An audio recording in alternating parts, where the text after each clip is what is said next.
Okay mga kababayan, Chris Ulo po at welcome back po ulit dito sa ating YouTube channel. Okay, ito mga kababayan, mga kanalis, update ho tayo rito sa issue about ho rito kay Direk Coco Martin at about ho dito kay anak daw ho ni Rod Navarro Senior. Oh, syempre Rod Navarro Junior ito.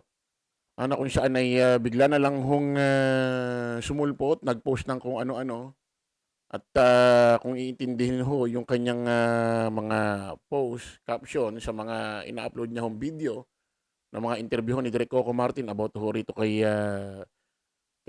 OG Diaz at ditong interview ho interview ni Direk Coco Martin naman dito kay anong pangalan nito? Bianca Gonzales ay tila galit ito. Itong si Rod Navarro Jr. Mm.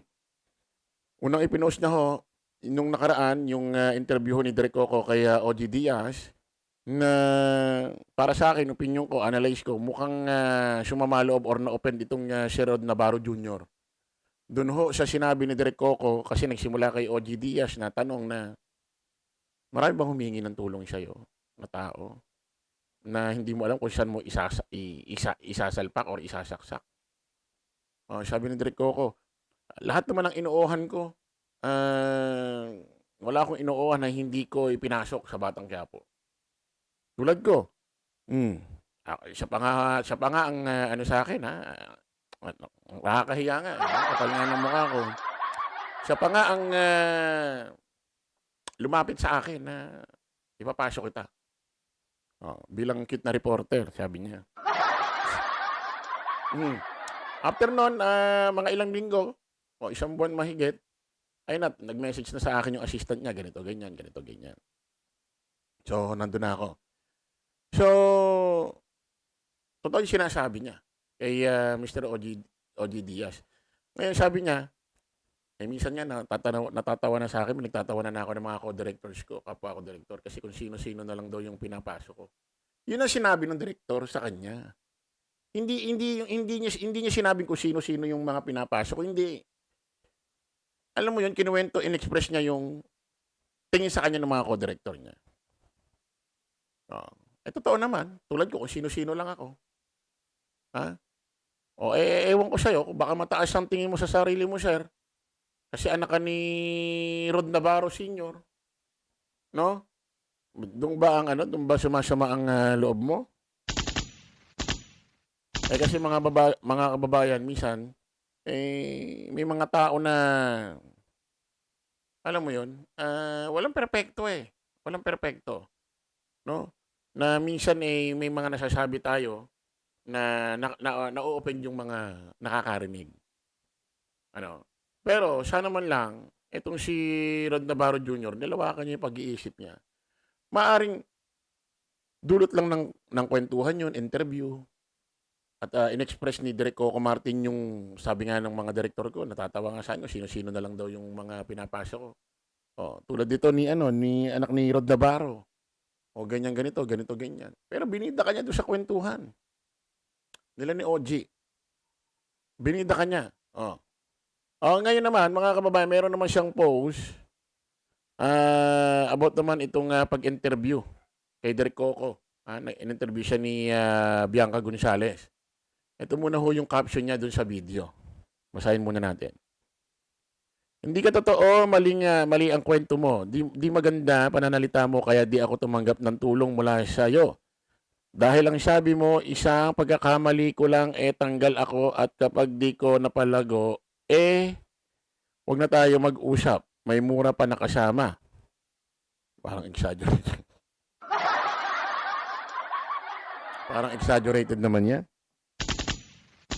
Anyway, kung hindi totoo ito, pwede naman balikan ni Direk Coco Martin ito. Pwede siyang idemanda. Aksyon na ng legal na aksyon.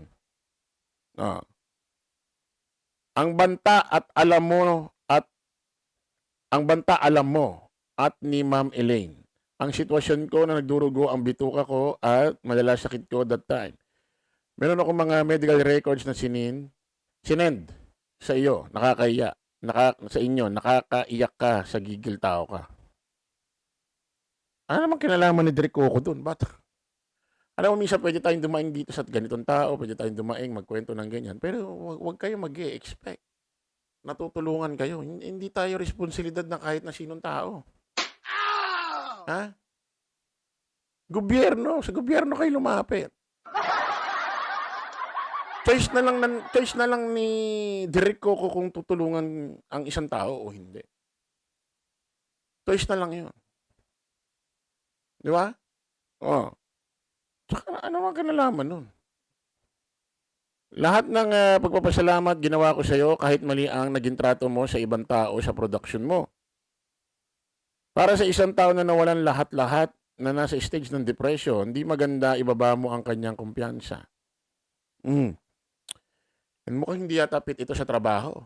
Kasi dumadaan daw siya sa depression. Kasi pagka dumadaan ka sa depression, nasa oras-araw ka ng trabaho, maapektuhan yung mga katrabaho mo dahil konting salita lang marinig mo, apektado na kalooban mo pagka ganyan. Bakit di mo ikwento anong naging trato nyo sa akin, sa set? Na minumura, pinapahiya ng mga direktor mo. Kahit maayos naman ang trabaho ko at maayos ang aking arte. Guys, kayo na magsabi sa akin kung bobo ako at bobo ako umarte at maglintan niya. Ano to?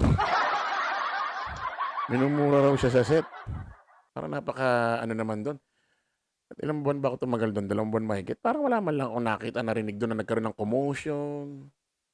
Parang wala man lang ako narinig doon na may minura, sinigawan. Wala man ako narinig. Wala. Kahit sinong mga director doon, wala. Si Direk Coco, lagi lang nasa tent, nakamonitor sa mga eksena. Lalabas lang yan pag may shoot. Pag eksena niya na. Alam mo ba ang history ng ninong FPJ ko at ng aking ama? Kung talagang totoo sa puso mo ang pagdadala sa FPJ name, dapat alam mo na tatay ko ang nagturo sa ninong Ronnie ko. At sa lahat ng pelikula niya ay kamay at paa ko gamit sa pagkasa ng baril. Anong koneksyon? Anong pinagsasabi nito? Kaya nga ako nagsisikap upang makilala kasi gusto ko patunayan sa iyo na mali ka sa mga paratang at panlalait mo sa akin. Ano naging panlalait sa kanya? Yung in-upload niyang video na eksena nila ni OG Diaz, in-interview siya ni OG, wala naman nakitang panlalait dun. Pinagbigyan kita sa interview without my consent. Naikwento ka lang. Diba? Naikwento ka lang. Ikaw ba sa lahat ng, alam mo yun, sa mga interview ganito, kinakailangan may nabanggit kang tao, ipapaalam mo pa. Parang di naman normal yun. Ha? Binida ka nga, buti sana kung sinaraan ka. Binida ka pa nga Without my consent mo kay Mama OG na halos gawin mo kaming katatawanan ng mag-ama. Sinabi mo binigyan mo ng mahabang role, asan? At kahuli-hulihan tanong ko, binayaran mo ba ako sa tama at parang artista? Mahabang role. Bilang anak, ang meron kasing pangalan sa industriya, sir, tatay mo, hindi naman ikaw. Hindi naman po pwedeng, alam mo yon, ikaw na yung nagtatrabaho, hindi na yung tatay mo. Ano ba ang mahabang role para sa'yo? Kasi unang-una, wala ka pa naman napatunayan. Ako siguro, kung ako ang nasa pagkatao mo, wala pa naman napapatunayan, baka 2 araw, para sa akin, mahaba na yun. Diba? Siguro kung mga sikat na artista, tapos napunta dyan, 1 linggo, medyo question yun. Pero sa katulad mo, sige nga, ikaw magsabi, para ba sa isang anak ni Rod Navarro Sr., gaano ba katagal dapat ang maging role mo para masabing mahaba? Ayon pa nga sa interview ni OG Diaz kay Direk Coco, sabi ni Direk Coco, tinanong pa nga siya, ikaw ba yung manager niya? Kasi si Direk Coco para gumagawa ng paraan para hindi ka lang basta nakatayo. Kumbaga meron kang exposure. Mm. Para kang meron kang exposure, di ba? Tingnan mo nga ako, isang hampas lupang vlogger na cute lang. Naka-eksena ko pa sila Albert, sila Jay Cuenca, Angel Aquino. Talagang may linya ako. Isipin mo yun. First time ko, ganun agad. Nakakahiya, nahiya nga ako dun eh. Baka, baka akala ko sino ako. Nasa tent pa ako. Yung pangalan ko nandoon pa sa pag magsisimula yung teleserye, nakalagay Chris Ulo. Sabi ko nga, kahit wala na ako eksena, yung pangalan ko na lang nandoon. Tontuwa na ako eh. Siyempre, Batang Quiapo yan. Pinakakilalang sikat na teleserye ngayon yan sa buong Pilipinas. Nasa tent ako, naka-aircon ako, may nagme-makeup sa akin. Minsan nga may tumitingin doon, nagtatanong si sino ba yun?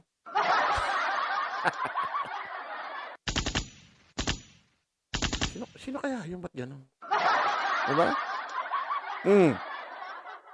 Nagpakumbaba at pinasalamatan ko sa mga write-up ko sa dyaryo para di masabing wala akong utang na loob. Pero ganun ginawa mo. Inulit mo pa ang bagong interview mo.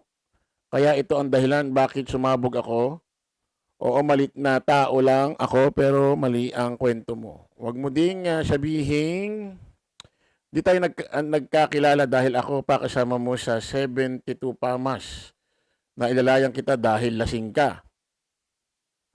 Ewan natin kung totoo ito. Maaaring nakainom. No, inalalayan daw siya. Siguro, inalalayan mo pero hindi ka agad nakilala. Hindi alam pangalan mo. Kumbaga, nagkusa ka lang. Ano? Hindi naman agad yun kasi ibig sabihin magkakilala na. Pasensya po sa mga tagahanga nyo pero labas po ang tunay na ugali naming mga artista sa among pagganap. Sana'y maunawaan nyo po ako bilang ibang tao na hindi papayag na gamitin at tapak-tapakan. Wala namang ginawang pagtapak sa'yo si Direk Coco pag pinakinggan mo yung interview ni OG sa kanya. Wala naman.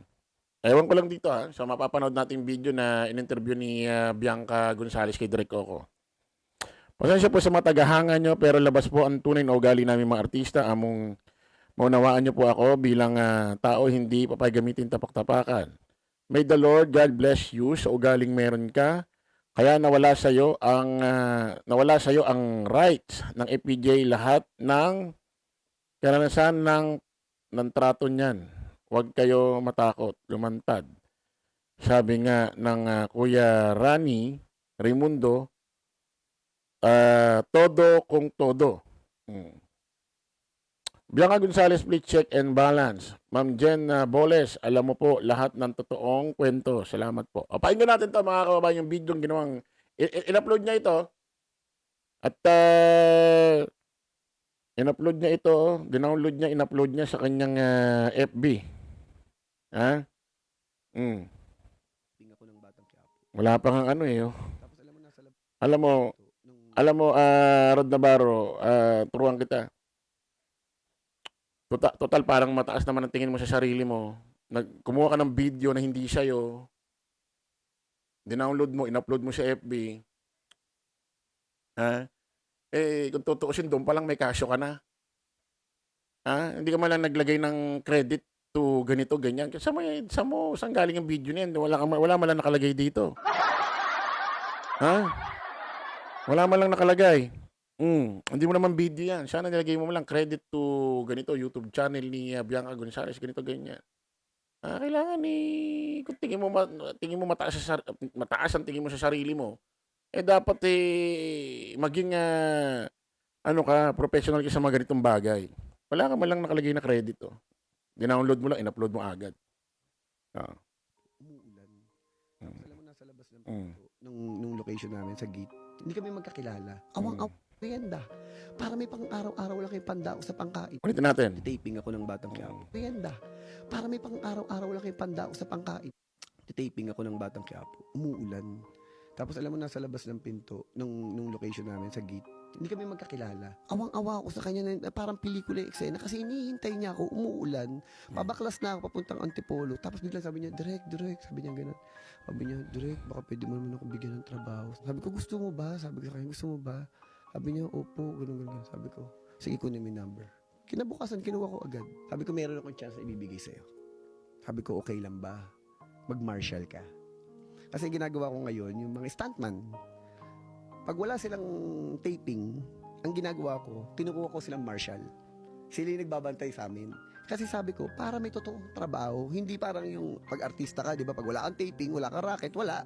Hindi, para pag wala kang taping, marshal kayo. Pero sabi ko, pangako ko sa'yo, sa next soap, Isipin mo yun. Wala pang, isipin mo yun habang, wala pang walang pagsasalpakan sa'yo, hinahanapan ka pa ng racket. Isipin mo yun. Ha? Isipin mo, ganun ka matulungin si Direk Coco Martin. Tapos next opera, next project o teleserye niyang gagawin niya, promise, papasok ka niya. At saka nagtataka ko rito, bakit kinlay mo ito? Wala naman siyang binanggit na pangalan. Tuloy natin. ko, kukunin kita. Sige po, ganun. Ang problema niya naman, meron siyang may problema siya, may pilay. Ang awa ko sa kanya na parang pelikula yung eksena kasi hinihintay niya ako, umuulan, pabaklas na ako papuntang Antipolo, tapos biglang sabi niya, Direk, sabi niya gano'n. Sabi niya, Direk, baka pwede mo naman ako bigyan ng trabaho. Sabi ko, gusto mo ba? Sabi ko sa kanya, gusto mo ba? Sabi niya, opo, gano'n. Sabi ko, sige, kunin mo yung number. Kinabukasan, kinuha ko agad. Sabi ko, meron akong chance na ibibigay sa'yo. Sabi ko, okay lang ba? Mag-marshal ka. Kasi ginagawa ko ngayon, yung mga stuntman, pag wala silang taping, ang ginagawa ko, tinukuha ko silang marshal. Sila yung nagbabantay sa amin. Kasi sabi ko, para may totoong trabaho, hindi parang yung pag-artista ka, di ba? Pag wala kang taping, wala kang racket, wala. Hindi, para pag wala kang taping, marshal kayo. Pero sabi ko, pangako ko sa'yo, sa next soap ko, kukunin kita.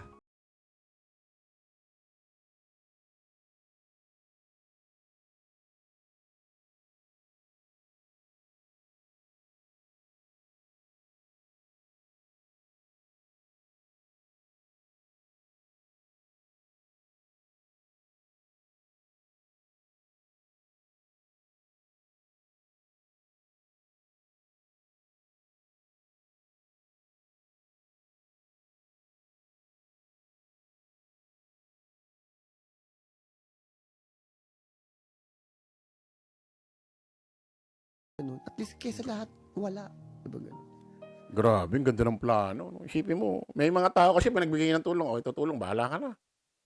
Bahala ka na dyan, basta bigyan ka ng tulong. Stressin mo pa ako kung paano mo pagugulungin yan.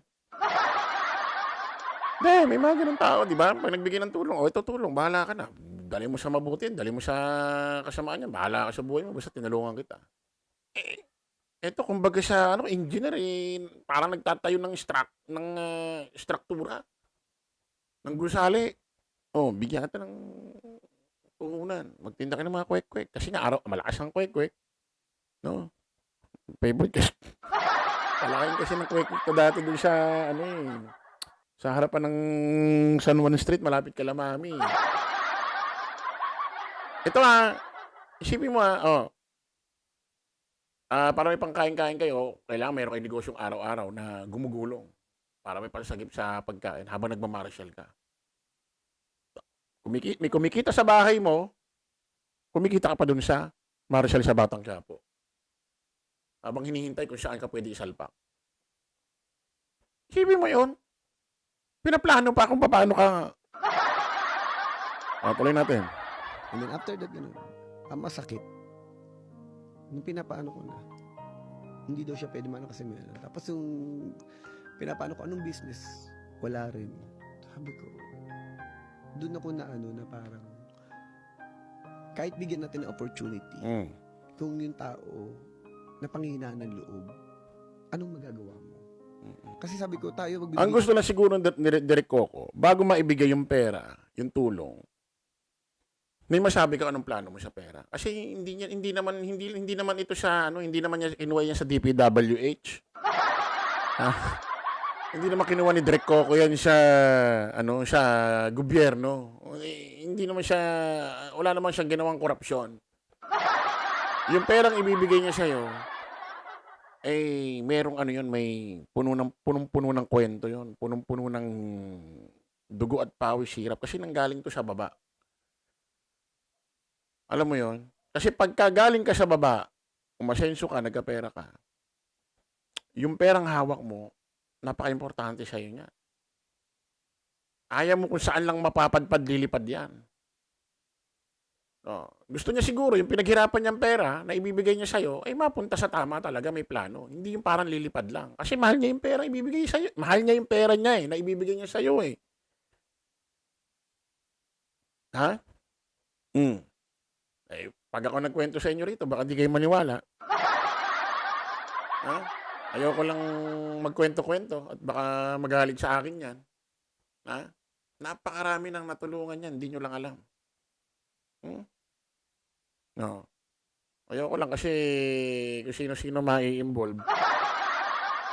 Hmm? Tuloy natin.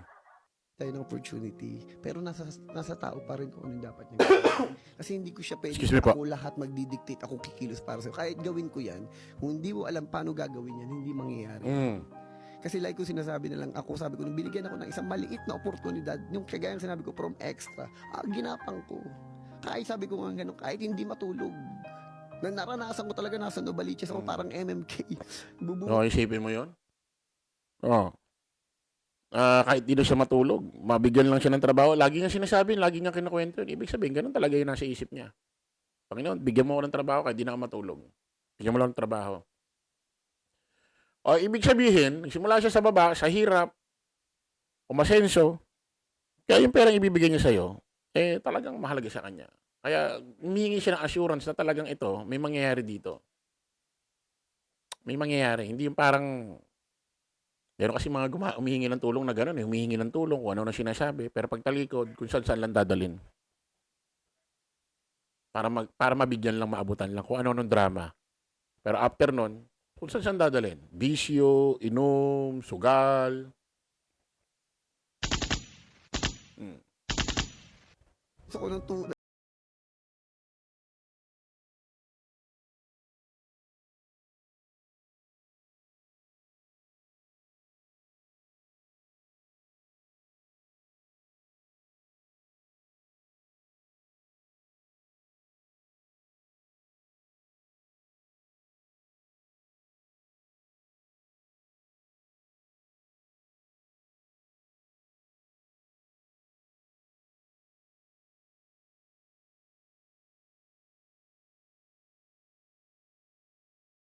Kababayan, no, yun ang pinost ng video, then,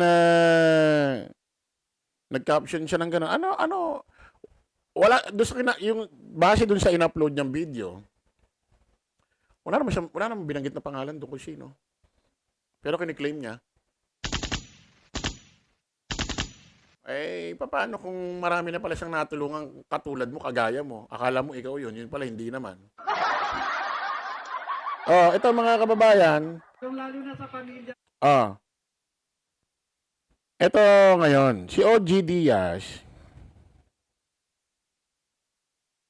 ay nag-post. Nag-post ho ito. Ayan. Makikita nyo naman dyan sa screen. Basahin natin. May nag-message pala sa akin na ko lang nabasa sa mga message request dahil na-curious ako dito sa anak ng namayapang si Rod Navarro. Sorry nga pala, di kita agad na-replyan. Basahin natin ha. Since binanggit mo ang pangalan ko, Rod Navarro Jr., meron lang akong gustong itanong sa'yo. Paano kang minura at minaltrato sa set ng Batang Quiapo kung nag-message ka sa akin dahil gusto mong magpa-interview para mapasalamatan, para makapagpasalamat kay Coco sa kabutihan nito sa'yo. Tsaka nag-post ka ng 4:20 AM. Hindi ka pa natutulog o kagigising mo lang o nasa stage ka ng depression. Ba, 4:20 AM, maaga na gising Unang-una, hindi ka naman kilala ni Coco ng personal. Lumapit ka ng maayos, binigyan ka ng chance, lumabas ka sa Batang Quiapo, na kapag wala kang work, di ba gusto niya mag-marshal ka sa taping para magmasid-masid ka doon habang wala kang work. Isipin mo yan, nagtrabaho ka pa. Inalo ka pa ni Coco na magnegosyo. Mag-isip kayo ng pamilya mo kung ano ang pwede nyong inegosyo at bibigyan kanya ng 100K bilang puhunan basta latagan mo lang siya ng business plan mo. Napaka-importante nun. Dahil ayaw niyang masayang yung puhunang ibibigay niya sa'yo. Tama. Yung pera nandun lang sa isang stop. Pero 7 buwan nang andun yung pera. Dapat pala, inutang ko na lang. Hindi mo raw kinuha. So, natural ibalik na ito kay Coco. Ano iisipin ni Coco? Di ka interesado sa puhunang ibibigay niya sa'yo. Ikaw ang tinulungan ng tao kahit di ka kaano-ano. Sana na-appreciate mo naman lang yung gesture ng tao sa'yo. Binigyan ka ng exposure at hindi naman basta extra lang. Namatay ang karakter ni Irma, adlawan. Si Olga yon. Natural, mawala din ang karakter mo. At eto na nga, sabi mo sa message mo sa akin, napakabait at napakatiyaga sa iyo ni Coco noong November 20, 2024 at gusto mong magpa-picture. Magpa-interview. Dahil sabi mo gusto mong magpasalamat kay Coco. So saan galing ang hugot na galit mo kay Coco ngayon 2026? Paano ka tutulungan ng industriyang ito kung nakalimutan mong maging grateful? Correct. Ito ho yung mga pinuso ni OG Diaz na message sa kanya. Ayan November 22, 2024 at 12:57 a.m. Mama OG, salamat po sa napakagandang interview niyo po kay Direk. Alam niyo po, di ko napigil mapaluha. Napaluha pa raw siya. Kasi baliktad po ang kwento na siya ang napakatsaga niya sa akin at napakabait po. Kaya todo pasalamat po ako sa kanya sa kabutihan. Masasabi ko po nasa save niya ako sa malalang pagsumpong muli ng aking katakot-takot na sakit na depression. Taos puso ako nagpapasalamat kay Direk Coco at sa kabaitan niya. More power po at salamat po sa inyo. Meron ulit siyang message.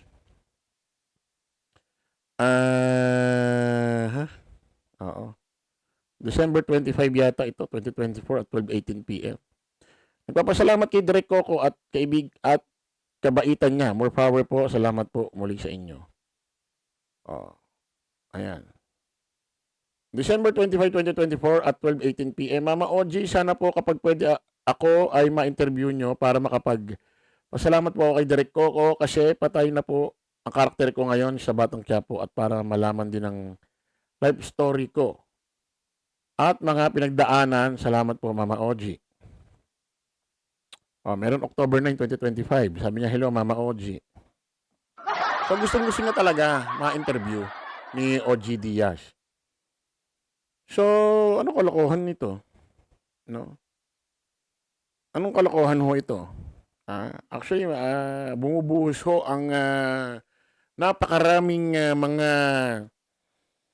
artista, no? Or hindi man artista, bumubuhos ang suporta kay Direk Coco Martin at pinasisinungalingan ho nila ang mga sinasabi ho nitong taong ito about ho sa production at kung ano-ano po man nang nangyayari doon sa loob. Tignan natin kung ano ho magiging hakbang ho rito ni Direk Coco Martin. Kasi ako, mga kababayan, sa kwento nito, hindi ako naniniwala. Umurahin ka ni Direk Coco Martin.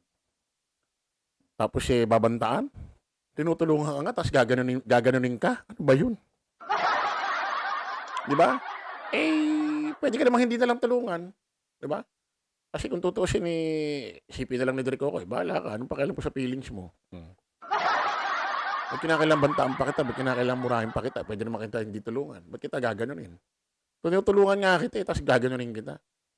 Hindi ganyan si Direk Coco, hindi ganyan si Dengdeng, yung kaibigan ko. Tingnan mo naman yung kanyang ex. Kung tutusin, ang pakialam ko pa sa'yo. Kita mo naman, pinagamot niya. Si Catherine Luna. Di ba? Okay, kita-kita ulit tayo sa panibagong vlog. Bye-bye po.